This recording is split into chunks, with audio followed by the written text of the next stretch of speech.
Welcome back. It's still Daybreak Africa if you're just joining us. Glad to launch into the interview segment. As we know, but it's not hidden fact that some displays by some Nigerians during the just concluded general election portray that our dear country is full of ethnic bigotry. And today we'll be talking about measures on how to tackle ethnic bigotry in our country. And to discuss this topic with us today is a journalist and a public affairs analyst with us today in person of Charles Ideho. Good to have you, sir. Thank you for having me, Esther. You're welcome. Oh, okay, sir. Let's start. Let's use this peace initiative as a case study. Let me read the story halfway. It said the All Progressive Congress APC Southeast Strategic Engagement Forum has welcomed the ongoing peace initiative between the Lagos State government and critical Igbo stakeholders. In a statement jointly signed by the National Coordinator Moses Okezie Okafor and the National Secretary Dr. Uche Nwora, the forum praised both parties for doing everything possible to give peace a chance. The forum noted that the recent tension in relations between Ndi Igbo living in Lagos and their hosts could be traced to statements made by some parties during the just concluded 2023 general election. Okay, let's take it from that aspect. Okay. Because yes, even I could remember during that election period as well, during the election process, there are some cases where videos flying around social media of people saying, if you are Igbo, people are stopping Igbos from voting. Let me say Igbos, and because the new Igbo was voting a contrary party, contrary to them, and so they were stopping the Igbos. They were violent with it, and then even some Yorubas that looked like Igbos, they stopped them from voting, and they had to raise alarm and all that. So what do you think is the causes of this ethnic bigotry in Nigeria? Like, what do you think is the main cause? Okay, thank you one more time. It's not only in Nigeria you have ethnic strife. We must first of all establish that ethnicity is as old as the human race.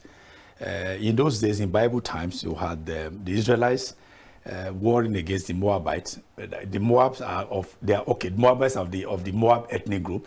You had the Ammonites. You have all of the. I'm sure if you remember your Bible, the Jebusites, the Ammonites. Yeah. Where that tall man came from, Goliath, the Palestinians. Exactly. So you see, even as we speak today, you still have that ethnic strife even in Israel, amongst the Jews, the Christian Jews, or you have the Palestinians and the Jews. So it is as old as man. You understand? So is it going to end? No. But you see, societies now decide to evolve a means where they can tolerate each other. The language there is tolerate. If you go to the East Africa, you had the one that that pogrom that caused the loss of about 100,000 persons in Rwanda, where you had the Hutus versus the Tutsi. That was also intra-ethnic strife. But today, the leader of that's the leader of the country, Paul Kagame, and his men have been able to evolve a way where these two dominant ethnic groups have been able to, put that behind them. They have evolved. Now, today in Rwanda, you are neither Tutsi nor Hutu. You are Rwandan. You understand? You are Rwanda. So they've been able to come up with such measures in order to ensure that one ethnic group does not dominate others, so it doesn't cause any strife.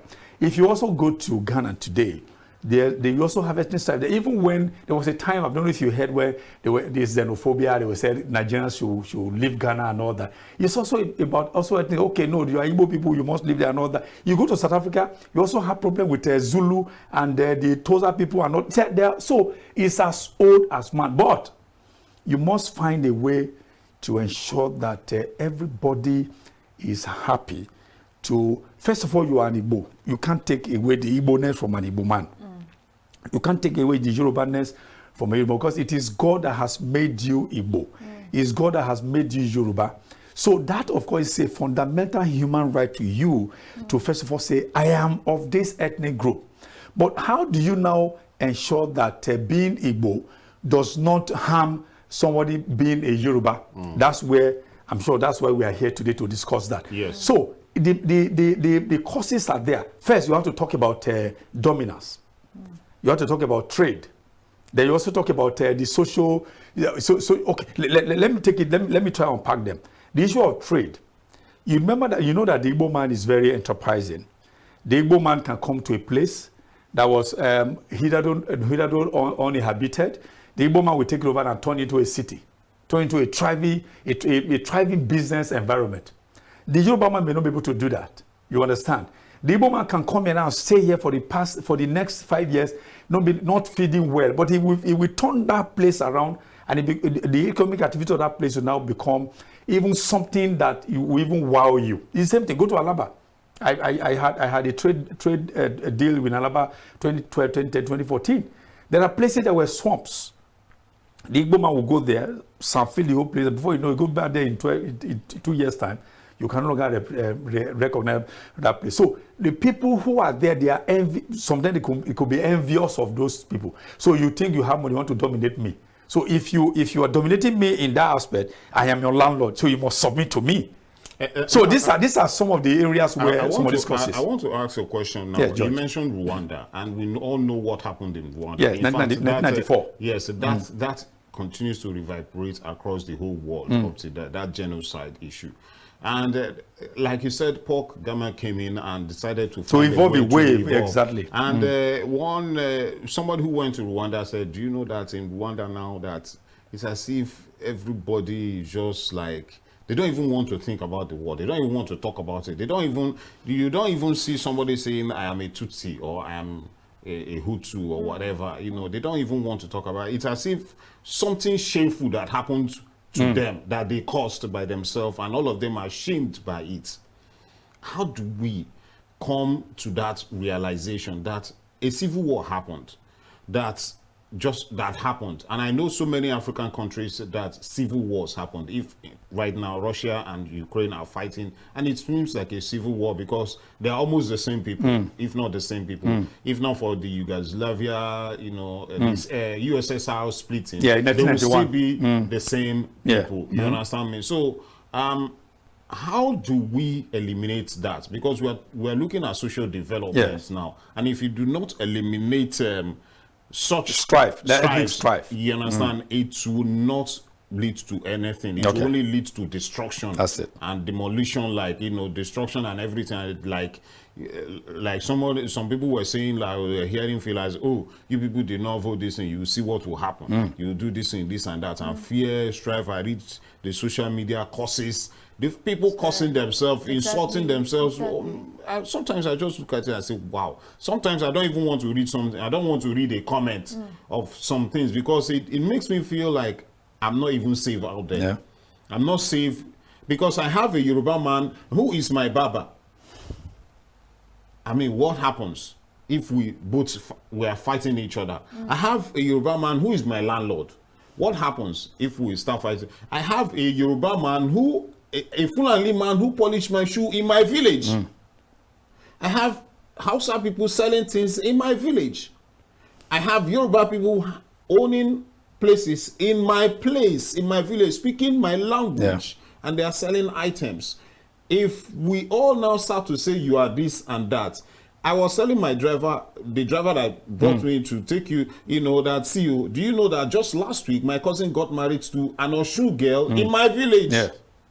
And there are Yorubas too, there are Ghanaians, there are different tribes in that same place. Imagine if there's strife and or any other thing, what will happen? Okay. Well, the thing is that first, let's also establish the fact that you can't take ethnicity out of any human being. As I said, it's one of the natural gifts that God gave to mankind for self-agitation. You want to be identified. We're having a problem in Nigeria today. Even if you look at linguistically, we are losing our language because the white man came here and he superimposed their language. For instance, the more grammar you speak, the more you think people will respect you. You understand? So that ethnicity aspect of life is fundamental that God has given you. you can't tell me today that I should denounce my Edo-ness. I'm Edo and I'm proudly Edo. You understand? But even though I don't show it in my relationship, George and I, we've known for quite a while. I'm not sure George ever knew that I'm Edo. I don't even know the state George is from, but I know he's from both. So it really doesn't matter in relationship. But it is when one man or one party will not want to dominate you, using your ethnic background to dominate mine, then there's a problem. See, people over the years have been able to individually evolve a way where they can live together, irrespective of where they come from. I give an example. I mean, recently, people went back to history to unearth what I'm going to tell you. It happened between the man who just died, Shubomim Balogun, of the man who, one of the banks, and then Alese Kweme, the former vice president under Shagari administration. Now, according to the history, between 1967 and 1970, when Nigeria Civil War happened, this same man, they said he was the first PhD holder of architecture, so that's Alesa Kweme. So he was living in Lagos here and doing well. He had a house. He had a property here in Lagos. I heard the story. So because of war, the man ran away from Lagos. Shubomim Balogun was here, was his neighbor. When people wanted to take over the house, but he said he prevented that from happening. He even put tenants in that house, and a house owned by an Igbo man being protected by a Yoruba man. He was able to protect that property, and then he was collecting rents and putting the rent away. So when the war was over, and there was no victor, no vanquished, then Nigeria and then Biafra now came together as one Nigeria. The young man came back to Lagos, and he still met his property intact against his expectation. And Shubomim Balogun, according to his, just going, well, Oga, this your house is there, and he gave them rent paid for a whole 3 years, handed the money over to him. When Alese Kweme became the vice president, he also reached out to Shubomim Balogun. So exactly now, he did when they were doing that. Nobody remember whether Shubomim Balogun was Yoruba or Alese Kweme was Igbo, but they saw humanity. Shubomim saw humanity. He wanted to help humanity, not to help Igbo or Yoruba. So until we begin to see each other, the humanity in each other, we won't get out of this Igbo, Yoruba, Fulani, Hausa ethnic stripe. We have to first of all see the humanity in all of us. Then we find a way to relegate to the background that issue of ethnicity. You are Igbo, yes, nobody is questioning that. But we know, just can you keep your Igbo-ness and bring to the fore humanity, so that we can be together, we can relate together, we can befriend each other for a purpose that will be of mutual benefit to all of us. It's only when we get to that we know that we have indeed conquered this ethnic strife. But if we are continuing, for instance, look at the election when you were saying, okay, people are saying you cannot vote. Because what actually brought about this was the fact that Peter Obi of the Labour Party, the presidential candidate of the Labour Party, his party won Lagos State. And he didn't bode well with the, not even all Yorubas, not even all Yorubas. Yes, that victory, there were Yorubas in Lagos that voted the Labour Party. Yes. So you can see that it's not Yoruba versus Igbo. No. It was the people whose interests were being threatened that now raised that and now made it a Yoruba versus Igbo affair. There were Edo people, there were Tri people, there were Yoruba people who voted Labour Party here in Lagos that made the Labour Party to win, to defeat APC in their enclave. I mean, I shouldn't. So people whose political interests were being threatened, they knew that if they didn't do that, then there were possibilities that even nationally APC will also lose. Then they will lose their interest within Lagos State as well here. Then they will not be relegated to the background. They didn't want that. So what would they do? Okay, let's make it an ethnic. So they began to raise sentiments, ethnic sentiment, and now began to recruit people to help them drive that cause. That was exactly what happened. So the issue here is it is not actually that because I have Yoruba friends. A lot of my friends are Yorubas. I don't even have a lot of Igbo friends. I don't have them. I'm an Igbo man, but I barely have a lot of Igbo. I have most of my friends are Yorubas. Majority are Yorubas. And we have never had any cause to have issues or whatever problem. I understand them, they understand me. And we speak a language that we both understand. I speak their language very well, though they don't understand my own language, but they are able to understand where I'm coming from and how we do our things. Their mentality is that, come, we're in this boat together, we're in this scene together, we don't wonder what is happening. And I've come to find out, like you said, political interest. It's interest, about interest. There are some people who are the high cadre of rulership or leadership. Leadership now, who are actually propagating things like this. Who will say he's a Yoruba man, he's an Igbo man? Because I went to a place and I usually have interview with this person. But then when I called his phone, he didn't pick. So I just decided, I've sent him a message. Oh, maybe he has read the message, we'll go. We went to the place and everything, and when we sat down and we wanted to talk, he said, oh, you are the one calling me. Oh, no wonder I didn't pick your number, because it's an Igbo name that came that came on my phone, and so I didn't pick the number. I felt like, right. Wow, I'm coming to discuss something not of like national why are you a interest. Yoruba man or why am I an Igbo man or whatever. I'm just coming to discuss a national interest thing with you, and you are looking at me as an Igbo person. I speak your language. You can't even speak my own language at all. I speak your language. So why? And you are an elderly person. This was the thinking in my head.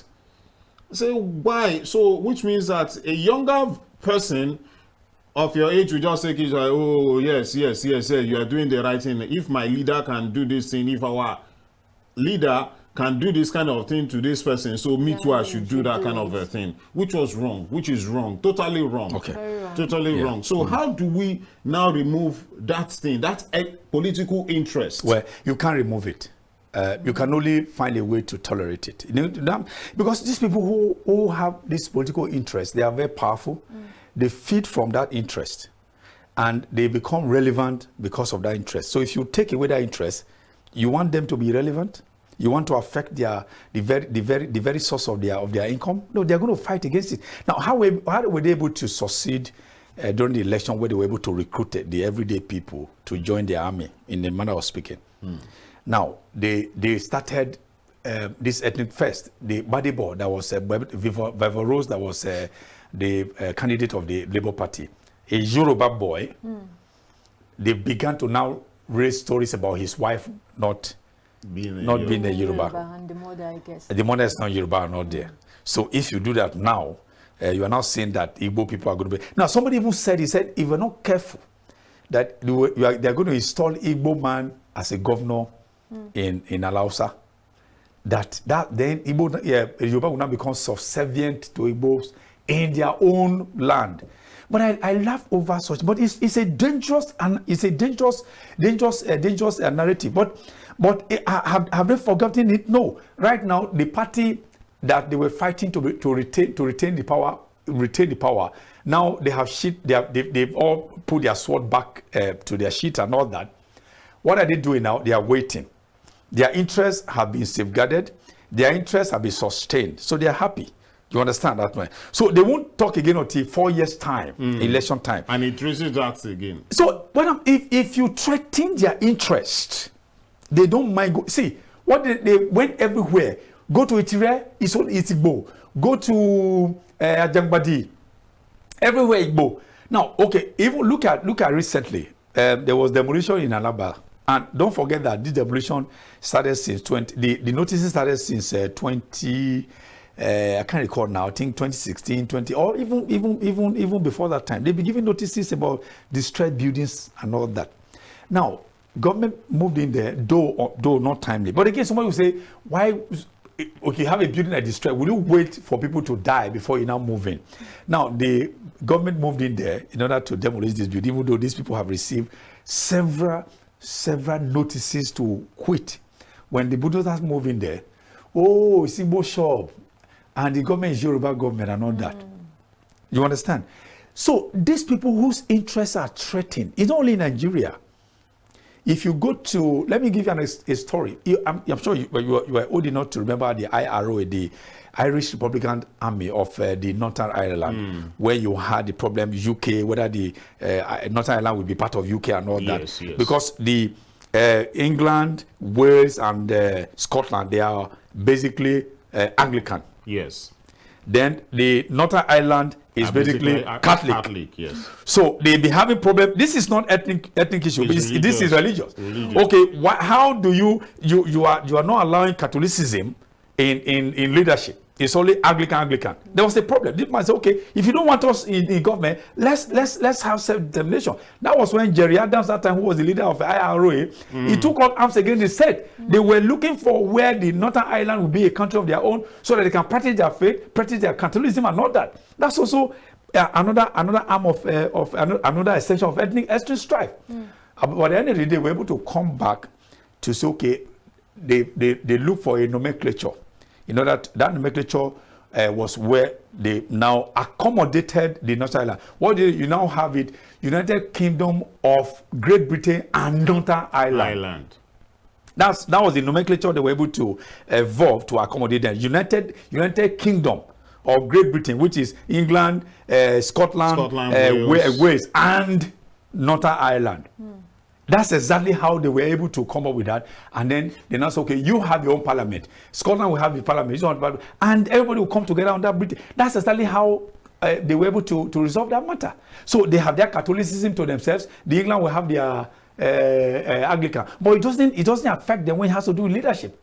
Recently, Rishi Sunak, who is a Hindu, is now the Prime Minister of Britain. But this thing wouldn't happen 50 years ago. It will never happen 50 years ago. Never. No, but you now have a foreigner, he said we shouldn't call him a foreigner, and if a Briton of Indian descent now becoming the Prime Minister over there, a Hindu, not even a Christian, not even a Catholic, not even an Anglican. Over there, but they've been able to accommodate him, and then what is central to all of them is leadership. So my next question goes to regionalism. Yes. Now, does this mean, because when you have regional governments, that means that the entity called the region, the country now called Nigeria, harbors all these regions. Yes. You have the southeast, the southwest, the north, we have and all of them. You have all of them, and these are different governments. Yes.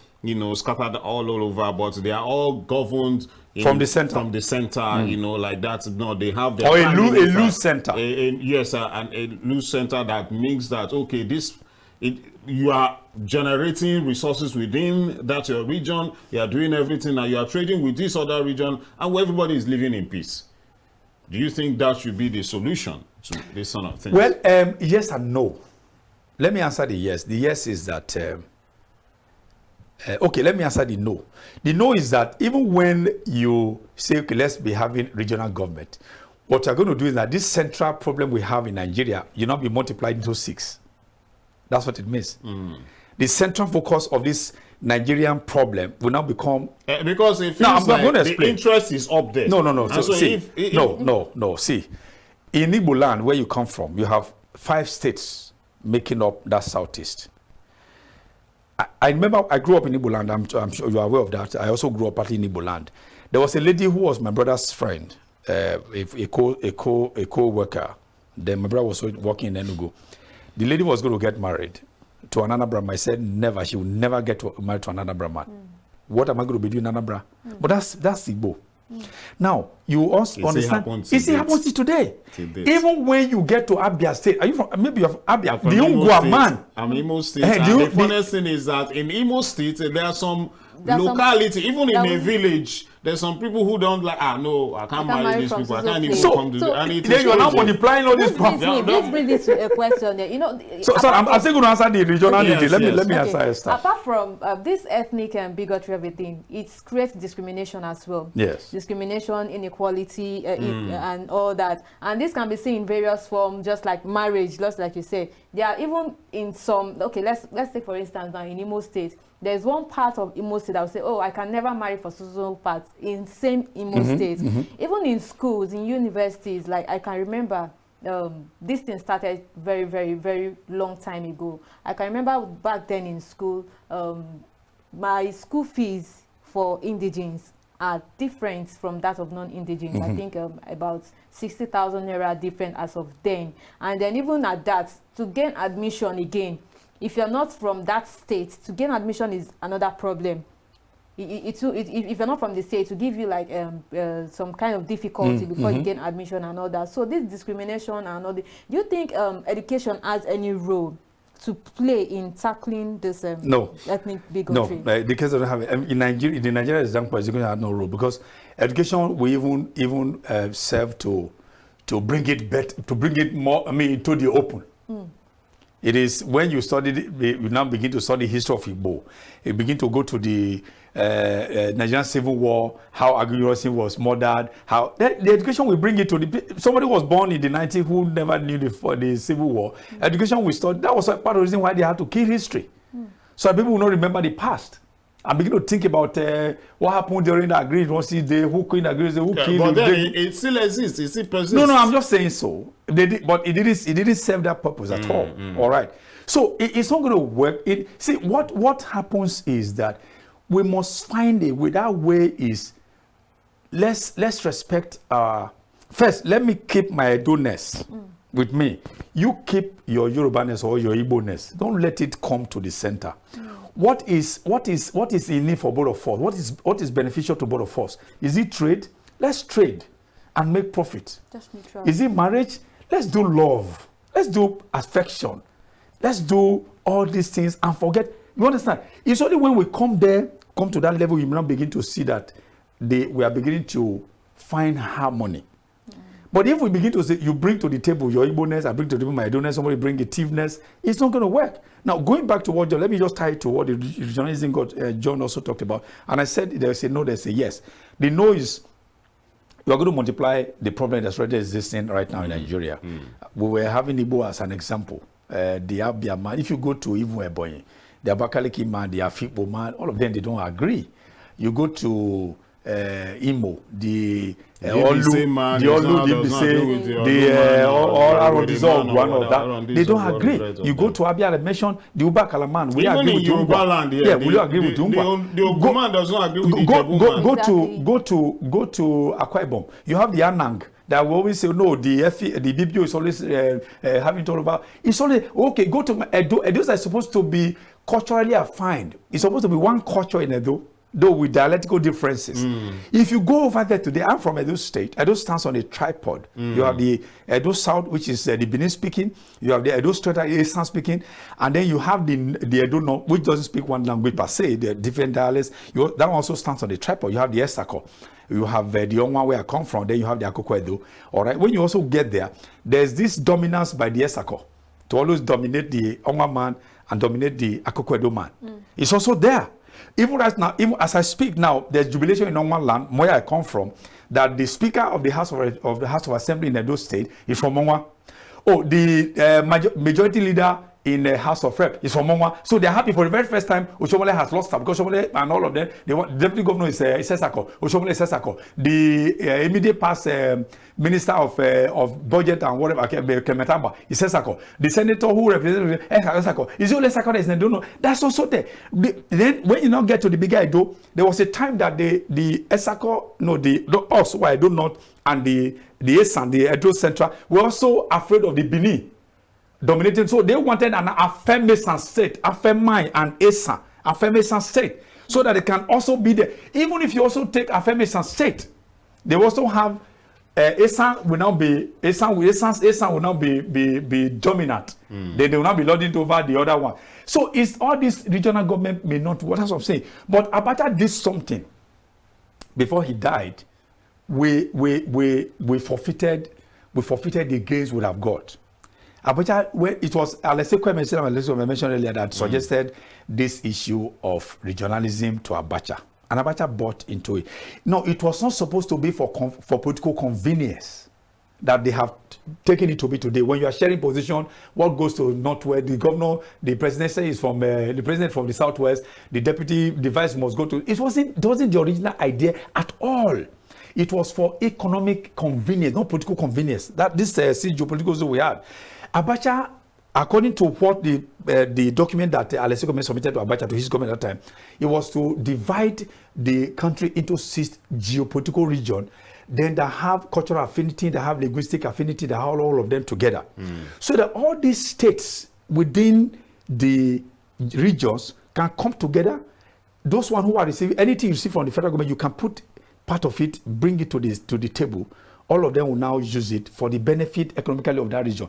Then the Southwest had what they call the Dawn Commission. Dawn is a DAWN, which is the Development Agenda for Western Nigeria Commission. They were supposed to look at all the states were supposed to bring money together and develop the Southwest, railway, interconnectivity, and all that. If you go to South, you also have 6 states. It's called Brace State Commission. No, Brace State Junior. They also had the Brace State.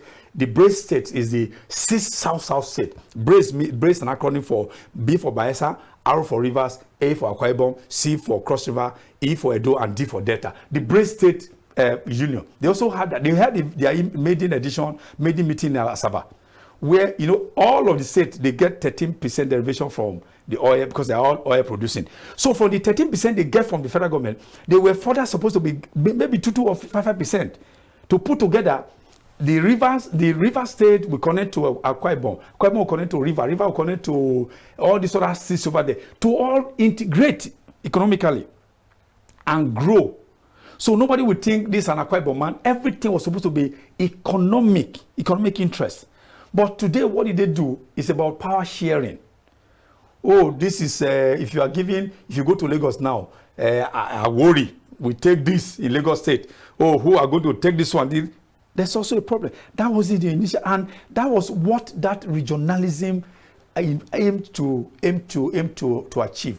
That is to answer the question whether regionalism is going to save it. I have just been giving signal now that we need to wrap up. We just need to. In fact, I want to ask now that another question. And the thing is, it has really gotten into me right now. But I really want to appreciate you for this time. Thank you so much for coming. Thank you. Thank you so much for your time. Yeah. Okay, and that's where we draw the curtain on the interview segment. We'll go on a quick break now. When we return, Daybreak Africa continues. Don't go nowhere.